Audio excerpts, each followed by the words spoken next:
What is ReactJS? Ever wondered how apps like Facebook and Instagram update so smoothly? The secret? ReactJS. In just 5 minutes, I'll explain what React is, why it's so popular, and how it works. Let's dive in. React is a JavaScript library for building fast, interactive user interfaces. Created by Facebook, it lets developers build apps using reusable components, like Lego blocks for UIs. Traditional JS updates the entire page on every change. React only updates what's needed, making apps blazing fast. React creates a virtual copy of your page, compares changes, and updates the real DOM efficiently, no full reloads. Why React? 3 big reasons. Reusable components, build once, reuse everywhere. Virtual DOM, updates only what changes, super fast.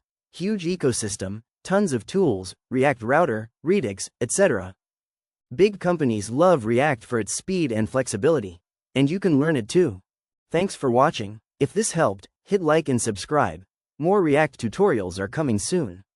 Leave a comment if you have questions, and I'll see you in the next one. Happy coding!